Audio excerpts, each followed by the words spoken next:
Before the railroads carved iron paths across the plains, before the buffalo herds fell by the millions, and before the Comanche nation was driven to the reservation, there was a man whose very name stirred respect, fear, and fascination. His name was Quanah Parker, the last Comanche chief truly feared by the United States Army. His life spanned an age of brutal raids and desperate resistance, of sudden thunderous charges across the prairie, and finally, of a stubborn acceptance that to survive, his people would have to bend before they broke. Born of two worlds yet fully accepted by neither, Quanah Parker lived a life that can only be described as both tragic and extraordinary. Quanah Parker's story begins long before his own birth, in a Texas frontier marked by blood and ambition. His mother, Cynthia Ann Parker, was taken captive in 1836 at the age of 9, when Comanche warriors attacked Fort Parker near present-day Groesbeck, Texas.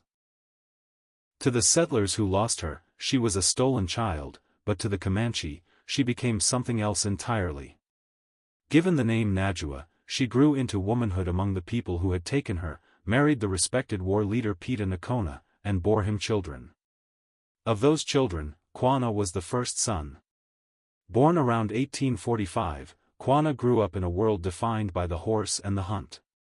His earliest memories were of buffalo herds stretching to the horizon, of nights lit by council fires, and of warriors speaking in hushed tones about raids into Mexican ranches or Texan settlements.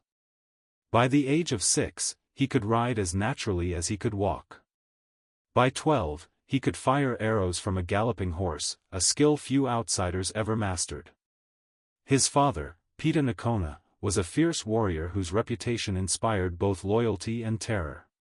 Yet it was the story of his mother, Cynthia Ann, that truly set Quanah apart.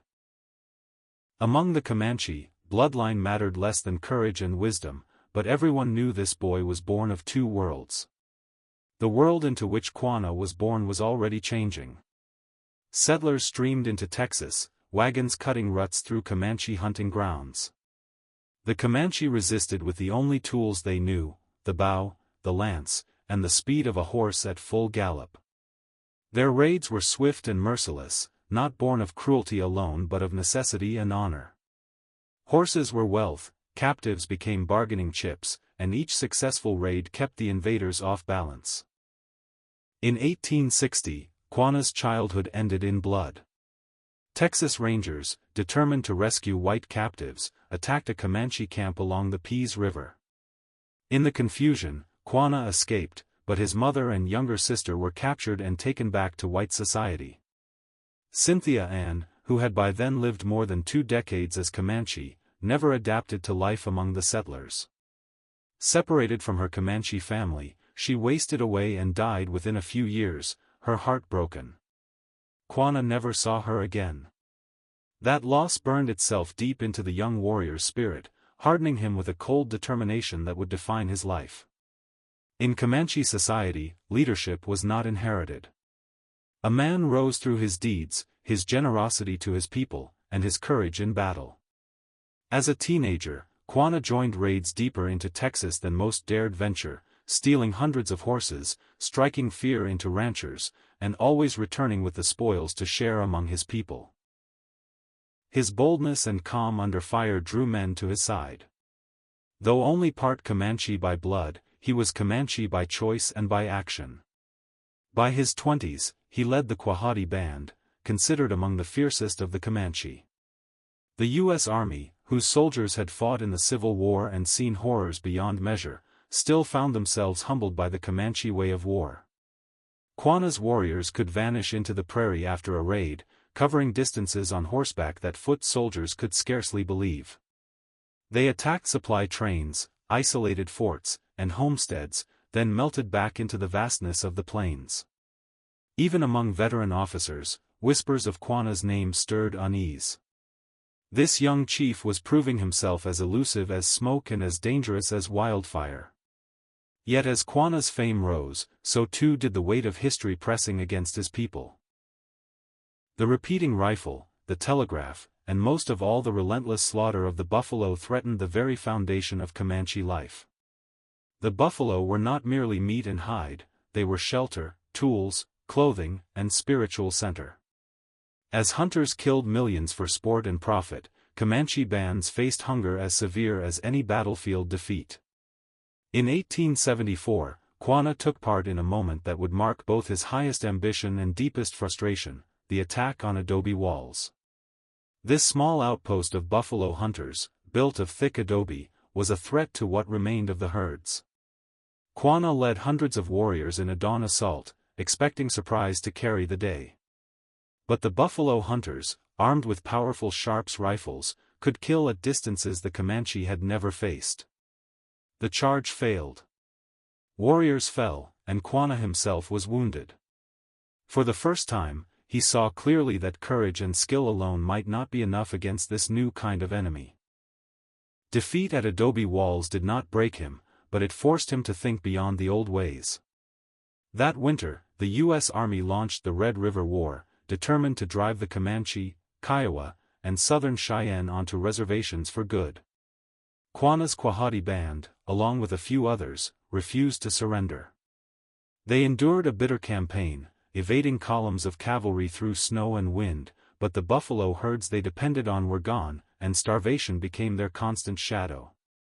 By spring of 1875, Quanah faced a choice no warrior wanted. Continue fighting and see his people die slowly in hunger, or surrender and live under rules made by those who had once been his sworn enemies. At the age of around 30, Quanah Parker led the last major Comanche band into Fort Sill and laid down arms. Soldiers who had once dreamed of catching him in battle now watched as he walked into camp, tall, unbroken in bearing, his eyes still sharp with authority. They respected him, because surrender in this case was not submission, it was survival. What happened next is perhaps what makes Quanah Parker's story truly remarkable. Instead of fading into obscurity on the reservation, he became the voice and face of his people in a new world. He urged the Comanche to learn the new ways without forgetting the old spirit. He traveled to Washington, D.C., spoke before senators, and fought for better treatment and fair payments.